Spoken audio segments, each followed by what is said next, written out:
èèyàn lé èwo lẹ ṣe káàbọ̀ sí Mashola Gist TV. Ṣé àlàáfíà ni ẹwà gbogbo lè ń kọ́? Gist tèmi wọ́n ní àǹtí wa M àti àǹtí wa Fashion wọ́n ní wọ́n bínú sí 50% tí kábíyèsí tí wọ́n fún Tádéníkáwò. Wọ́n ní wọ́n sọ pé kí ló dé tó yẹ pé kábíyèsí gbogbo investment wọn pátápátá òun ni wọ́n ń kó fún Tádéníkáwò, wípé kí ló dé, kí làwọn ṣe fún kábíyèsí tí kábíyèsí fi ń gbé irú ìgbésẹ̀ báyìí. Wípé ṣé ìgbà tí kábíyèsí fẹ́ wá bá wọn wípé káwọn wá fẹ́ àwọn, ṣé kábíyèsí ní àwọn máa hùwà báyìí sáwọn? Wọ́n ní gbogbo nǹkan tí kábíyèsí ń ṣe, wọ́n ní kò yẹ kí kábíyèsí treat àwọn báyìí o. Wípé nítorí pé wọ́n ti fún Tádéníkáwò 50% of Ọ̀jájàmọ̀. Wípé kí ló dé tó tún jẹ́ pé hòtẹ́ẹ̀lì 50% ní kábíyèsí tún fún Tádéníkáwò. Wọ́n tún wá fún Princess Adéọlá àti Princess Adéwámiwá ní 10%. Wọ́n tún wá fún Dr. Elizabeth ní 20%. Pé kí ló dé? Wípé kí ló tún wá kù? Wípé kábíyèsí ti pín gbogbo investment wọn tán. Wípé nǹkan tí kábíyèsí ṣe yìí ò dáa, allegedly bá ṣe gbọ́ ni o. Ẹ dẹ̀ mọ̀ pé wọ́n ní àwọn olórí yìí wọn kì í lè bá kábíyèsí sọ̀rọ̀ bí ìgbà tó yẹ pé wọ́n ń question kábíyèsí. Wọ́n ní nǹkan tí kábíyèsí bá ṣe, kábíyèsí ti ṣe ni, àṣegbé ni. Ṣé ẹ mọ̀ pé ìgbà tí kábíyèsí ralé fún àwọn olórí yìí, kábíyèsí sọ fún wọn pé àwọn fẹ́ kí wọ́n kó lọ sí ilé tí àwọn rà fún wọn. Even gan kí kábíyèsí tó ralé fún wọn ni kábíyèsí ti ní kó lọ ralé, ṣùgbọ́n wọn ò lọ ralé. Wọ́n ní àǹtí wa M lòun ò ní kó nu palace. Wọ́n ní ìgbà tó tún yá, ó tún sọ fún kábíyèsí pé kí kábíyèsí jẹ́ kí àwọn kọ́ ilé tàwọn sẹ́yìn palace. Ẹ̀yin èèyàn lé, wípé kí wọ́n wá fi géètì là. Wọ́n ní kábíyèsí ní àwọn rè pé nǹkan kan ń ṣe. Lẹ́yìn ìyẹn, kábíyèsí ralé fún wọn. Kábíyèsí ò jẹ́ kán mọ̀ o, máwọn fẹ́ lọ ralé fún wọn o. Wọ́n ní bí kábíyèsí ṣe lọ ralé fún wọn nìyẹn, tó fún wọn kì. Wọ́n ní ojú àwọn àǹtí wa ràn báyìí lọ́jọ́ tí kábíyèsí pé wọn tó gbé kì í lélẹ̀ wọn lọ́wọ́. Àtìgbà yẹn ni wàhálà ti bá wọn o.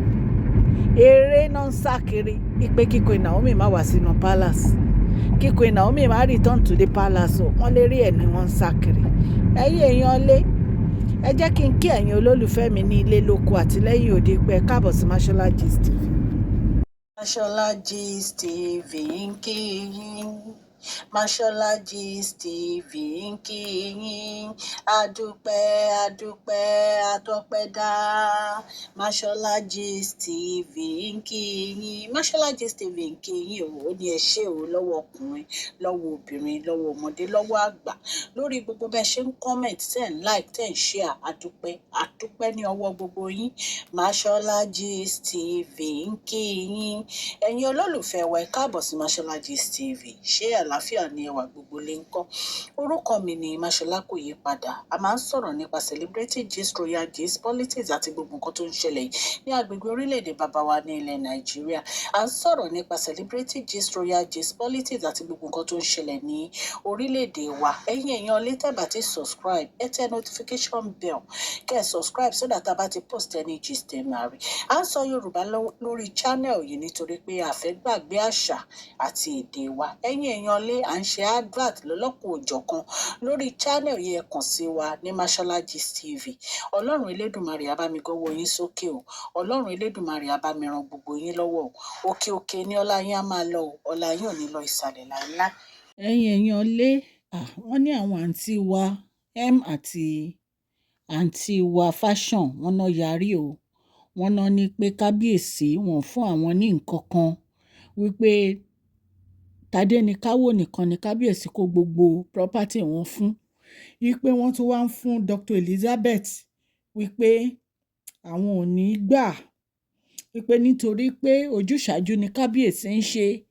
Wípé nǹkan tí kábíyèsí ń ṣe ò dáa. Wípé báwo ni kábíyèsí á ṣe máa kó property wọn fún Dr. Elizabeth. Wípé ṣé Dr. Elizabeth ṣé wọ́n bẹ́tà wọn ni? Nǹkan tá a gbọ́ ni tán ní àǹtí wa Fashion sọ nìyẹn àti àǹtí wa M. Wípé látìgbà táwọn ti fẹ́ kábíyèsí pé kò yẹ kí kábíyèsí treat àwọn báyìí. wípé kò yẹ kí kábíyèsí máa ṣe ojúṣàájú, wípé nǹkan tí wọ́n bá fún Dr. Elizabeth pé ó yẹ kán fún àwọn náà ni, wípé ó yẹ kí kábíyèsí máa pín gbogbo ẹ̀ dọ́gba ni, wípé bí wọ́n ṣe fún Dr. Elizabeth 20%, wípé kí ló fẹ́ tọ́ sí àwọn lọ́wọ́ láti gbà lọ́wọ́ kábíyèsí nígbà tí kábíyèsí kó gbogbo property lé Tádéníkáwò àti Dr. Elizabeth lọ́wọ́. Wọ́n ní àǹtí wa fashion wọ́n ló ka lára gan nítorí pé gbogbo àwọn ọmọ kábíyèsí ni kábíyèsí ti fún ní investment, wípé kí wá ló dé tí kábíyèsí ò ní fún ọmọ tòun náà ní investment. Nǹkan tá a gbọ́ nìyẹn ẹ̀yin aráalé tí wọ́n ní àǹtí wa fashion sọ. Ṣùgbọ́n ṣe mọ̀ kábíyèsí ọlọ́gbọ́n ni kábíyèsí mọ nǹkan tó ń ṣe. Kábíyèsí mọ nǹkan tó ń ṣe. Wọ́n mọ àwọn olórí tó nífẹ̀ẹ́ wọn dénú, wọ́n dẹ̀ mọ àwọn olórí tí wọ́n nífẹ̀ẹ́ wọn dénú. So right now, wọ́n ní kábíyèsí ti fún Tádéníkáwò ní 50% of Ọ̀jájá mọ́ 50% of Ọ̀jájá hotel. Wọ́n fún Dr. Elizabeth ní 20% of Ọ̀jájá mọ́ 20% of Ọ̀jájá hotel. Wọ́n fún Princess Diola 10%. Wọ́n dẹ̀ fún Princess Adéwámiwá ní 10% of the both Ọ̀jájá hotel and Ọ̀jájá mọ́. Ṣùgbọ́n àǹtí wa fashion wọ́n ń retí tiwọn náà. Wọ́n dẹ̀ ń bínú sí kábíyèsí. Ẹ̀yin èèyàn lé allegedly nǹkan tá a gbọ́ nìyẹn. Bí mo ṣe ń sọ fún yín, nǹkan tá a gbọ́ la wá torchlight sí. Ọlọ́run Elédùmarè aláàánú á wà pẹ̀lú gbogbo ilé àti ọ̀nà yín o. Ẹ má gbàgbé pé à ń ṣe advert fún collection center store àti Royal Beauty Good and Store. Ẹ jọ̀ọ́ ẹ bá mi share fídíò yìí. God bless you all. Thank you so much.